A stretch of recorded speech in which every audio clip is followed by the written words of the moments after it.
Sejam todos bem-vindos ao canal Evangelho das Boas Novas de Deus, um canal voltado para o cristianismo de uma forma geral, como também tenho abordado algumas coisas sobre outras religiões, mas ainda não de uma forma tão profunda como pretendo. Enfim, como você viu aí, no título, que aborda os nossos privilégios, como povo de Deus em um mundo perigoso e ameaçador, Os privilégios como cristão que nós temos nesse mundo que é tão perigoso e ameaçador, Eu queria começar com uma frase que diz assim: não há sacrifício ou trabalho capaz de realizar muita coisa, a menos que a bênção de Deus esteja sobre seu povo. O que eu quero dizer com isso?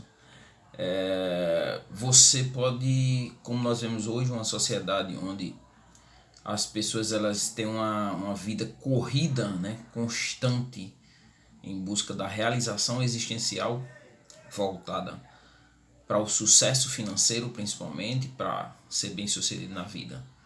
Mas tudo isso não vai haver uma compensação plena, uma vida feliz plena, a menos que Deus ele faça parte dessa vida. O Salmo 127, quero abordar aqui o contexto para a gente trabalhar ele e depois fazermos algumas aplicações, como nos anteriores. Se você não viu, tem uma abordagem de outros dois salmos. Vamos lá, qual é o contexto desse salmo, Salmo 127? Eu vou ler os versículos, então eu não vou ler ele todo agora, eu vou lendo progressivamente, mas aí depois você lê com calma. Qual é o contexto desse salmo? Primeiro, nós sabemos que o autor desse salmo foi Salomão e que Salomão ele foi quem construiu o templo, Então ele tem conhecimento, ele tem profundidade com relação à construção, Porque o salmo vai começar abordando exatamente a construção. Segundo os estudiosos, segundo os teólogos, que estudam as escrituras, esse texto ele está inserido no período de Neemias, nesse caso pós-exílio, onde a população de Jerusalém era uma população pequena, e o povo ele precisava fazer a reconstrução, da destruição que foi ocasionada pelo Império Babilônico quando fez a invasão, destruiu os muros, fez várias destruições, E o povo ele estavam cercado de inimigos, Então eles precisavam do muro, eles precisavam colocar portas, eles precisavam colocar vigias, de noite. Lembrando que esse salmo ele é um salmo, ou poderíamos dizer assim, um cântico de degrau, Esses salmos eram entoados na peregrinação a Jerusalém, Então vamos lá, o salmo ele vem para nos trazer que a nossa segurança, que a nossa confiança, ela deve se encontrar em Deus. Você vai ver que o autor ele vai começar. Aqui eu separei, dividi o salmo em 4 partes, Primeiro, a questão da construção, a questão do guardar, o desfrutar, você vai ver isso no versículo 2, e o preservar, a preservação que Deus faz em nossas vidas, Quais são os privilégios? O privilégio da construção, Deus nos conduz à construção, Deus nos guarda, Deus nos conduz a desfrutarmos dessa terra e Deus preserva a nossa vida. Então vamos começar o que diz aqui no versículo 1, a parte A, eu já falei o contexto, então, se o Senhor não edificar a casa, quer dizer, se o Senhor não fizer parte dessa reconstrução, vocês vão trabalhar em vão. O salmista vai começar assim: se o Senhor ele não fizer parte dessa construção, vocês vão trabalhar em vão, O trabalho de vocês eles são vão. Se o Senhor ele não abençoar essa construção, se o Senhor não for o edificador dessa construção, o seu trabalho é um trabalho vão. É o que o salmista está dizendo. Mas aí o salmista ainda vai dar prosseguimento e ele vai continuar. Se o Senhor não proteger a cidade, quer dizer, vocês querem construir um muro, vocês querem colocar vigias sobre o muro, mas se ele não proteger a cidade, né, trazendo nós, vocês foram levados cativos, foi por causa do pecado de vocês, mas se o Senhor o quisesse, vocês não teriam, Deus tinha provido meios e vocês não teriam sido levados. Então vocês não devem reconstruir o muro, devem reconstruir. O Senhor vai abençoar a edificação, vai, mas vocês não devem depositar sua confiança nesses muros, mas vocês devem depositar a confiança, a sua segurança no Senhor, porque se não acontecer isso, em vão vigia a sentinela. Então, primeiramente a questão da construção e depois ele aborda a questão da proteção, da guarda, né? No versículo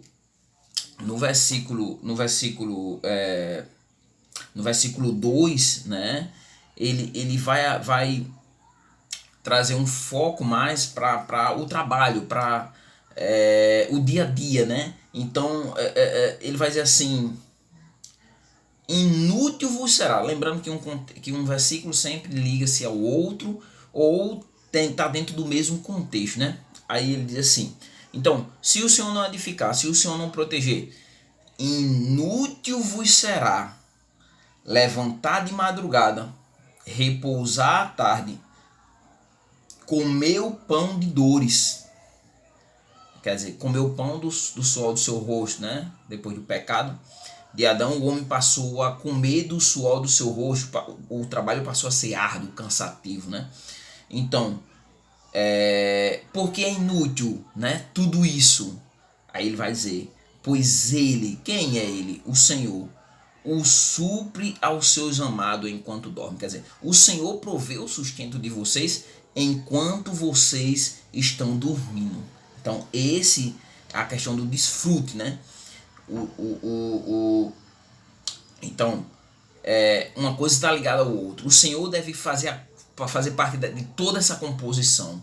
O Senhor deve fazer parte da edificação, da construção dessa obra. O Senhor é o Senhor quem guarda essa obra e é o Senhor que provê o sustento de vocês. Então desfrute, se voltem para o Senhor, descansem no Senhor, né? E quando você dá seguimento, né, é interessante, o versículo 3 está interligado com o versículo 4 e o versículo 5, trazendo a colocação de que o Senhor, ele preserva o seu povo, né? Como eu falei, o número das pessoas que regressaram para Jerusalém era pequena, a obra era grande, os inimigos estavam ao derredor, né? Então daí ele dizia: os filhos são a herança do Senhor. Por quê? Porque nós sabemos, você pega a família de Jacó, de uma forma geral, quando você vai ler a Bíblia, você vê que eles tinham muitos filhos. O porquê disso? Porque os filhos eles acabavam se tornando mão de obra, os filhos eles acabavam se tornando a proteção da própria família, né, do próprio clã, da própria etnia. Então o Senhor tá dizendo exatamente isso, o Salmo, que o Senhor, os filhos eles são o Senhor abençoa vocês com esses filhos. Aí ele vai dizer, um contexto ali, um contexto tribal, né? Então ele vai trazer o motivo desses filhos serem bênçãos, né? Os filhos, o versículo 3, os filhos são a herança do Senhor e o fruto do ventre é a sua recompensa, né? Então o Senhor abençoa a vocês com a herança. E qual é essa herança? A herança são seus filhos, é uma recompensa do Senhor para a vida de vocês, né? E esses filhos, eles são como flecha na mão de um arqueiro, né? Quer dizer, se o soldado está desarmado na guerra, ele vai morrer, mas se ele tem uma flecha, né? Se ele está com a flecha, né? Ele está armado e ele pode lutar a batalha, né? Então, assim são os filhos da mocidade. Ele compara os filhos da mocidade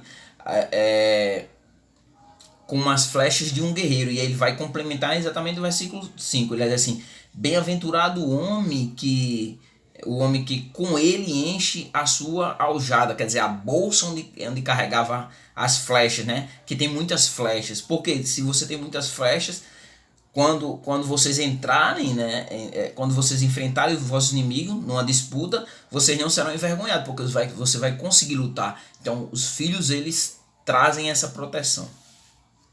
Amém. Então, isso é o que o Salmo diz, né? Então, quais são as aplicações que nós podemos tirar para a nossa vida? De que forma nós podemos aplicar esse salmo? Que forma nós podemos trazer esse salmo de forma pedagógica e aplicar a nossa vida, a nossa realidade, né? A primeira coisa que você vai tirar desse salmo é que viver longe de Deus não vale a pena. Se você está distante de Deus, se você não se encontra nos caminhos do Senhor, o que eu digo para você hoje, né? No momento que você está vendo essa mensagem, é que não vale a pena. Os seus projetos, seus planos, suas metas são vãos longe do Senhor. Porque de que adianta o homem ganhar o mundo inteiro e perder o que tem de mais precioso, que é a sua alma? Então, se volte para Deus, não viva longe de Deus, porque viver longe de Deus faz com que os seus projetos sejam vãos. A outra lição que nós podemos tirar desse texto é que a nossa confiança deve estar em Deus. Hoje, muitas pessoas elas depositam a sua confiança, muitas, não são poucas, naquilo que elas têm. E aí muitas vezes você é apanhado com uma enfermidade e tudo que você tem, todos os seus recursos financeiros, eles não vão ter valia alguma para você. Eles não vão servir de nada, por mais que você possa trazer para cuidar de você todos os recursos, todos os aparatos, mas eles não vão ter valia alguma para a sua vida. E por que eles não vão ter valia alguma para a sua vida? Porque você depositou a sua confiança naquilo que você não devia. Mas quando você deposita a sua confiança em Deus, Ele guarda você, Ele protege você e Ele faz você prosperar nessa terra, né? E eu não estou trazendo uma visão próspera no sentido materialista, porque você pode não ter nada, você pode nesse momento estar passando por uma situação muito difícil financeiramente, mas você é alguém próspero em Deus, porque Ele está com você. E ainda que você venha andar pelo vale da sombra da morte, não tem que temer mal algum, porque o Senhor Ele vai estar ao seu lado. Então Ele guarda você quando a sua confiança está nele. Ele protege você quando a sua confiança está nele. E Ele te faz prosperar.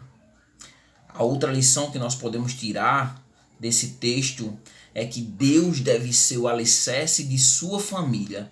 O texto diz aqui, o versículo 2: inútil vos será levantar de manhã, de madrugada, repousar à tarde, comer o pão de dores, pois ele o supre aos seus amados enquanto dorme. Então, se Deus for o alicerce da sua família, a sua família ela vai ser uma família onde você vai poder descansar em Deus, porque Ele vai cuidar da sua família, dando exatamente dentro do contexto do versículo 3 ao versículo 5, né?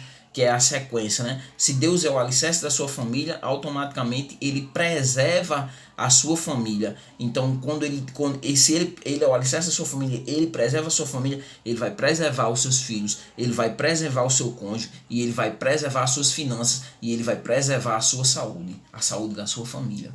Então, deposite a sua segurança em Deus, porque senão tudo que você fizer vai ser vão. Mas em Deus, tudo que você fizer, Ele vai abençoar. Ele vai trazer sobre a sua vida a sua graça e a sua misericórdia. Então, fica com Deus. Essa é a mensagem que Deus colocou no meu coração para trazer para a sua vida. Amém.